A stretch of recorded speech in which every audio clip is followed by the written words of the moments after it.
I'm not a fan of either program, but Florida State-Miami is one of my favorite rivalries in college football history. The series itself is about as even as any other major rivalry. The games are usually close and entertaining, emotions are always high because the players have known each other forever, and some of the greatest talent in the history of the sport have played on each side. Guys like Michael Irvin, Deion Sanders, Derek Brooks, Ed Reed, Peter Warrick, Ray Lewis, Warwick Dunn, Sean Taylor, Charlie Ward, Warren Sapp. I could go on for days. Hell, you want true star power? This rivalry had The Rock, the biggest star in the world, making plays in it. Go watch his full Miami highlight reel on my channel after you're done with this video. But for a rivalry to truly be iconic, it needs more than just two talented teams who hate each other. There has to be something greater at stake than just pride. And for over 2 decades, it's hard to argue any rivalry had more juice than Miami-Florida State. From 1983 to 2006, these two played 25 times. At least one of them was ranked in the top 10 in all 25 of those games. Both were ranked in the top 25 in 21 of them. Both were ranked in the top 10 in 13 of them. And both were ranked in the top 5 in 6 of those games, including 3 straight meetings from 1991 to 93 when they both were ranked in the top 3. If it felt like every Miami-Florida State game in that era was for the national title, it's because it probably was. In this 23-year span, the two combined for 14 national title game appearances and 7 total national championship victories. Oh, and just as a bonus nugget, in that 1983 to 2006 period, the two combined for almost 300 NFL draft picks, 70 of which were first-rounders. Just an absurd amount of talent in each program. But more importantly than anything else, at least to me, this rivalry was the best because they played great games against each other, which usually came down to the final minutes and gave us legendary moments that still stand the test of time today. The glory days of Miami-Florida State are everything I love about college football and what makes this sport so awesome. But the luster of this rivalry in both programs has faded over the last 2 decades. Sure, it's still a classic rivalry, one of the best in the sport, and it's had its moments in the years since. Florida State won a national championship in 2013, and the Jimbo Fisher era was very successful, but 2022 was FSU's first winning season since 2016. And on the flip side, I mean, what can you really say about Miami other than since joining the ACC in 2004, they've won 10 or more games once, just playing in one conference title game in that span. There are so many factors that led to where each program and the rivalry itself are today for me to try and break down in just this video. So we're going to focus on the moment that, in my mind, changed everything about this rivalry. And for the purposes of this video, it just so happens to be one of the worst college football games you'll ever see. I'm Colton Denning. This is Worst Game Ever Season 2. And it's time to talk about the 2005 season opener between Miami and Florida State, aka the game where the whole nation watched the best rivalry of its era die in real time and mark the beginning of the end of the glory days for two of college football's most dominant programs. Is there anything more 2005 than seeing that Brent and Gary are on the call? What a legendary season, and as it began, there were a lot of similarities between these two programs. Each had gone 9-3 the year before and won their bowl game, which kept expectations for 2005 high. But even back then, there was a sense that the glory days might be coming to an end, and you could see signs of slippage in each program. And a big part of that was uncertainty at quarterback. Both had new QBs making their first career starts in this game, and each offense had huge question marks. Given that you're watching a video called Worst Game Ever, you can probably guess how that worked out for them. It's also important to reiterate that this is the season opener. And like I said in the intro, when you think of Miami-Florida State at its best, you think of high-stakes games late in the season that decide national title races. That's why plays like the wide right 1-3 series had so much impact. But the 2005 game was actually the second in a series of 3 straight from 2004 to 2006, where these two played on Labor Day to kick off the season. And I'll admit, I'm a fan of early season rivalry games. I actually think more programs should do them. But it just didn't work out for Miami-Florida State. It just wasn't right. All 3 games stunk, and honestly, I might have to do the 2004 and 2006 ones after this as a part of this video series, just to say that I have a trilogy of it. Alright, that's enough background fluff. We've got to get to how shitty this game is.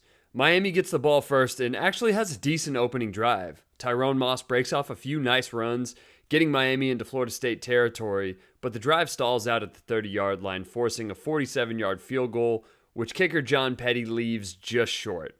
It's all good for Miami, though, because Florida State immediately goes 3 and out, and that brings out the greatest return man of all time in Devin Hester, who surely is going to bring some juice to this game.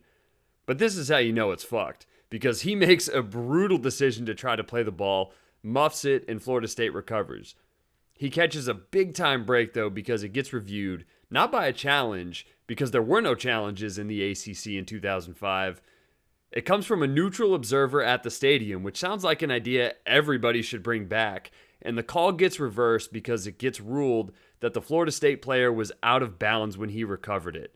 So Hester is let off the hook. He is totally relieved on the sidelines because he knows that he just got away with one.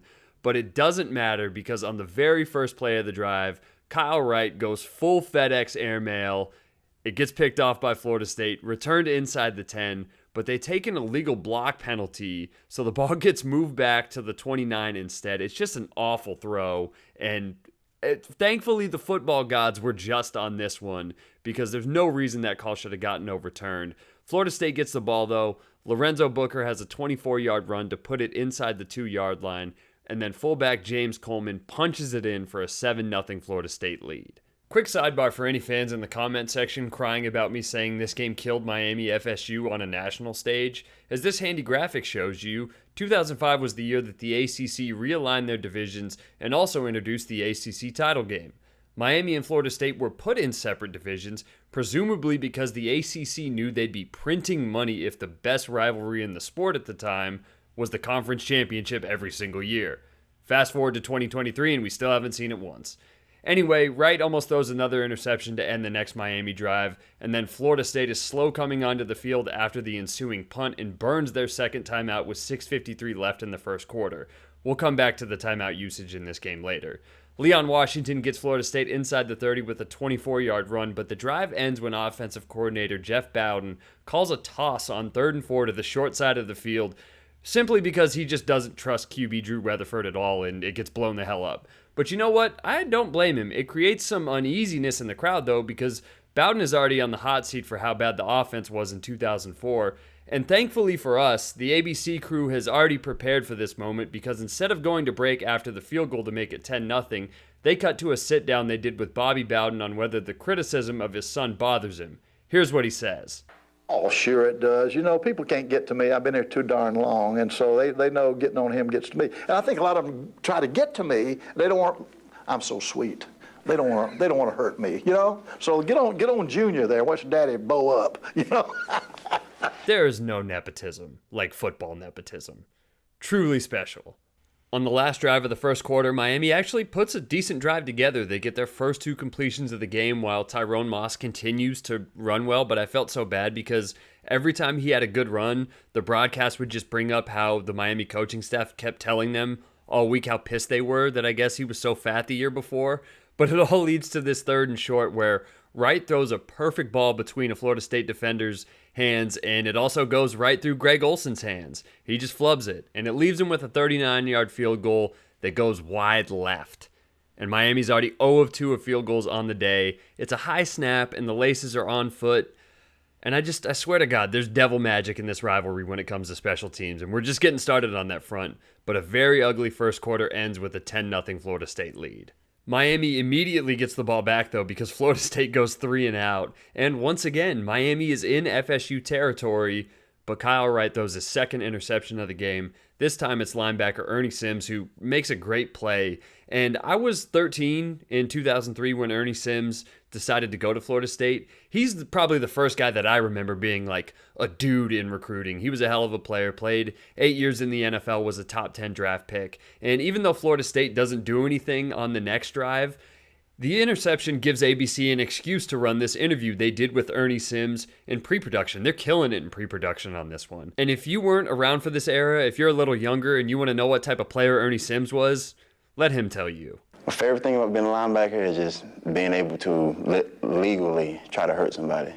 That's my favorite thing. For the record, Ernie Sims is now the linebacker coach at USF and seems like a good dude and a well-adjusted adult. But I'm howling at the thought of a sports information director letting that clip go to air today. Speaking of hurting people, Miami continues to hurt themselves on special teams. This time Devin Hester runs into the returner, even though he definitely got pushed. But even worse, backup running back Charlie Jones takes a personal foul penalty after the whistle and gets ejected. Unfortunately, the broadcast never shows what he did, but here he is trying to explain it to Larry Coker.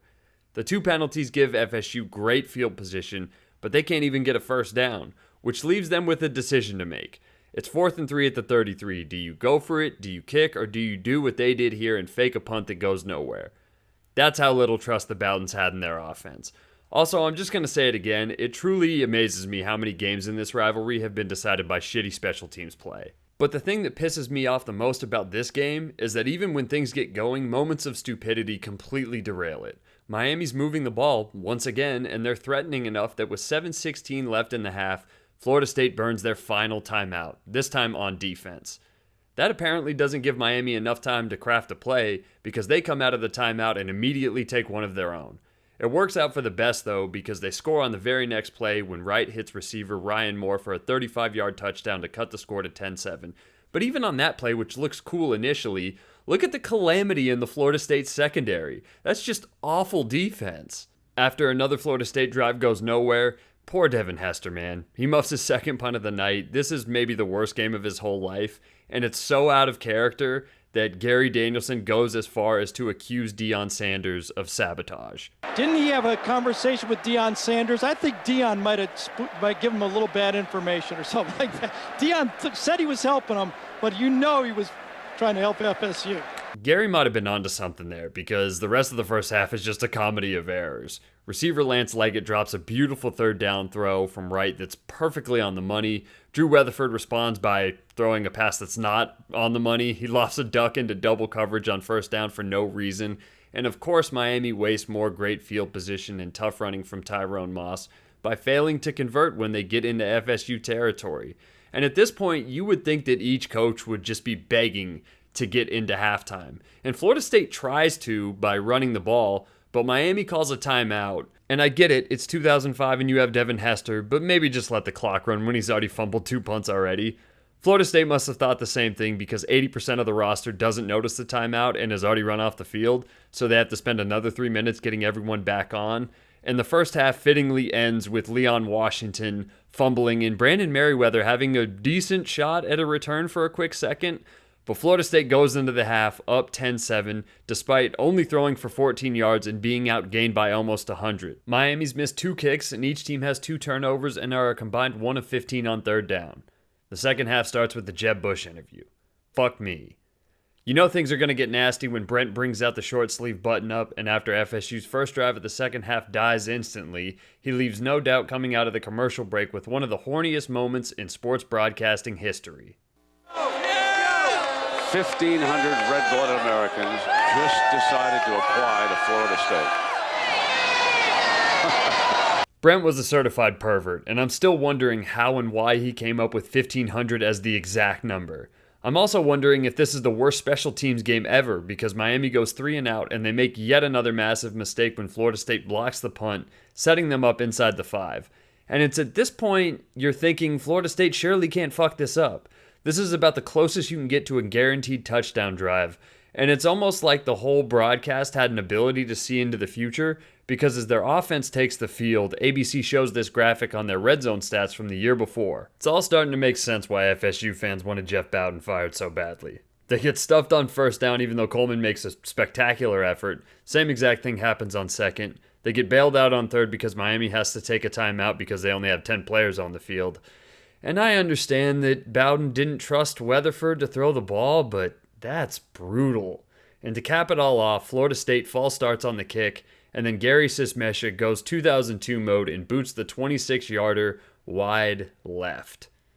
Tell me this isn't the worst football game you've ever seen. I'm begging you. Miami is by far the better team, but they just can't stay out of their own way. They take their second time out with 9:30 left, and after this sliding Greg Olsen catch puts them across midfield again, they take their last time out of the game less than a minute later. Wonder if that'll come back to haunt them. The good news for them is that they're dominating the field position battle and their defense is eating FSU's offense alive. But even on that end, they just can't make a play when they need it.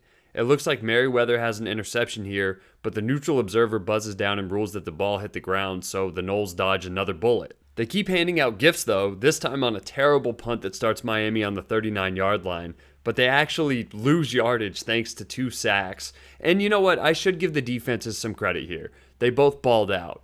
But at the same time, look at the plays that they're not making. For the second straight series, a Miami defender drops an easy interception, and at this point, 18 years later, I need to see the NCAA investigate this game for point shaving. That's where I'm at. After another disorganized Florida State possession ends with them calling their second timeout and punting, Bobby Bowden's finally had enough. He tells 5-star redshirt freshman quarterback Xavier Lee that it's his time next drive. I wish I had more time to talk about Xavier Lee because he was also one of those first guys I remember having crazy recruiting site hype. Meanwhile, Kyle Wright gets sacked for the 7th time, and we go to the 4th quarter with Florida State somehow still clinging to a 10-7 lead. I'm going to need you to buckle the fuck up because I've spent the first 15 minutes of this video trying to prepare you for how bad this 4th quarter is. We're about to hit next level on the disaster class scale. Miami still hasn't converted a 3rd down. They obviously don't here, which means it's finally Xavier Lee's turn at quarterback, and he comes onto the field to a thunderous ovation. And the drive starts well enough with this creative counter call. All right, look at you, Jeff Bowden, I see you. But it immediately goes in the tank when he tries to get cute with this reverse throwback that almost loses 20 yards and gets an illegal man downfield penalty. Florida State burns their last timeout on the very next play, and with 13:33 left in the 4th quarter, neither team has a timeout left. The broadcast team is so stunned that it causes Danielson to throw an insane stray shot out. And that would be the game's last timeout, am I correct? It will be. Well, Unless Chris Webber shows up, they're out of timeout. that's right. They come out of the timeout with an incomplete pass and then lose the 15 yards they should have lost on the reverse when a snap goes right through Lee's hands and kills any idea of getting points. The positive for Florida State, though, is that they managed to finally flip field position and Miami has to start their next drive inside their own 5-yard line. Look at the clock. There's 12 minutes left. That's more than enough time for both teams to get multiple offensive possessions the way they've played. But in the shadow of his own goal line, Kyle Wright just decides that actually he's John Elway now. First, there's a beautiful rollout throw to Cineris Moss that at least gives Miami room to work with, and then on 3rd and 6 with 10 minutes left, he hits Greg Olsen on a crosser, and Miami picks up their first 3rd down conversion of the game. The same combination works 3 plays later, and I'll be goddamned if Miami isn't going to march 97 yards for the game-winning score right here. That idea looks dead, though, when they give up a school record 8th sack, setting up a near-impossible 3rd and 19, but once again, Right to Olsen kills Florida State over the middle, and after literally not being able to convert on a single 3rd down all game, Miami's done it 3 times on this drive alone, all to Greg Olsen, and now they're legitimately in position to at least tie the game.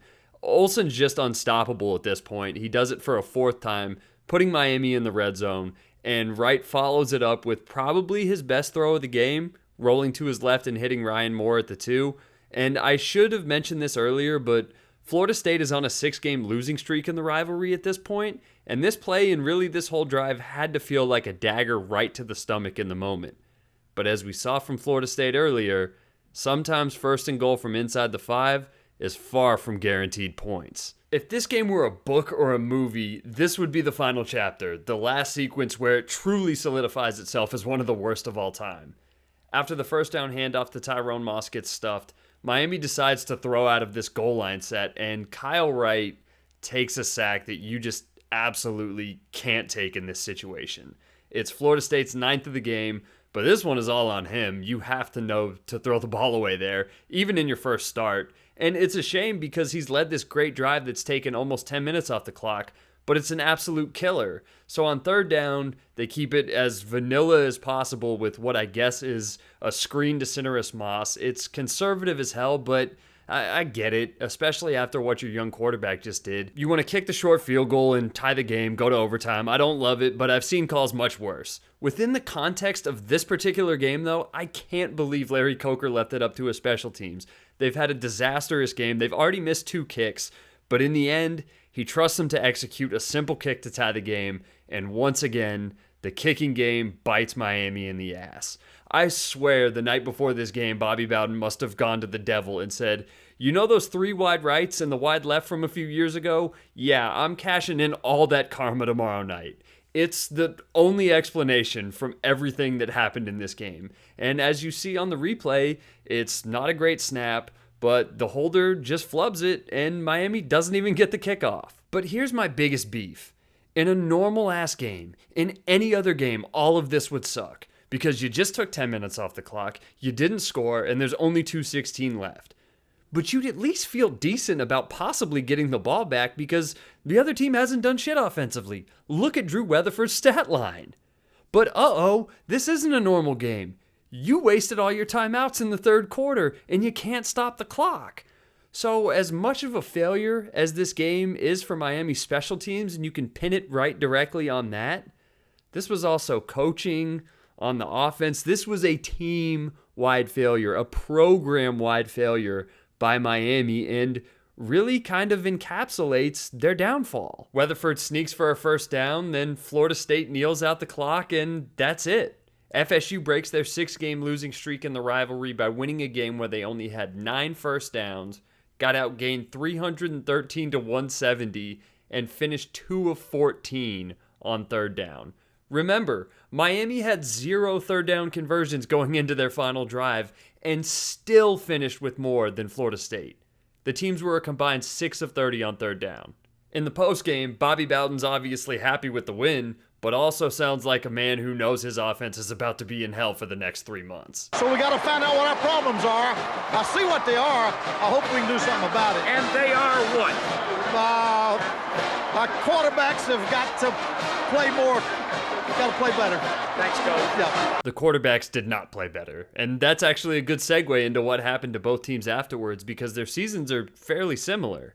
Florida State starts 5-0 and is ranked 4th nationally before losing at Virginia, but they're still 7-1 and ranked 9th going into November.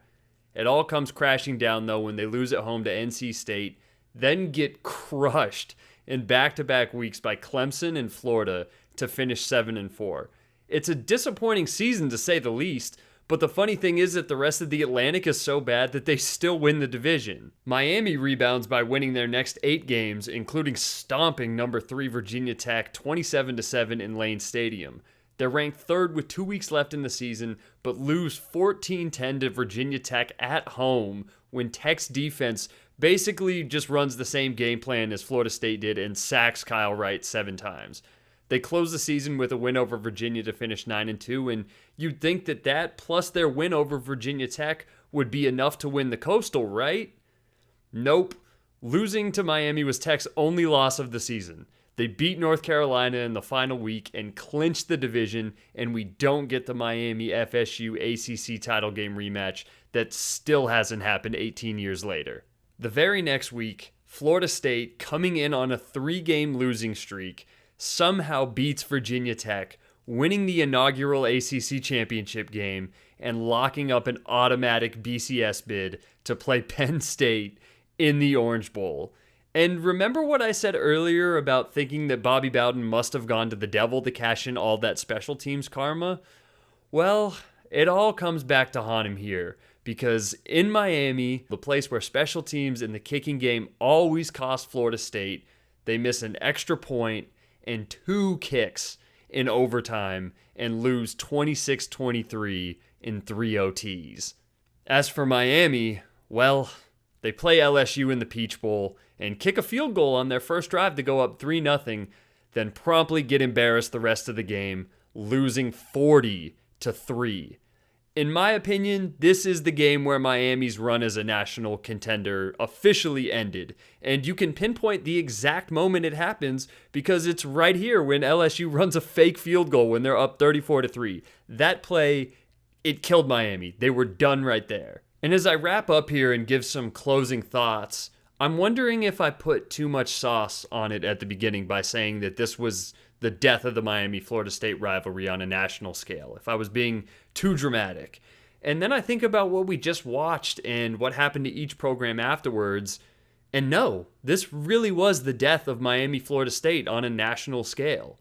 It took Florida State another 7 years to build back up as a threat, And even then, they fell off at the end of the Jimbo era and are just now becoming viable in the ACC again.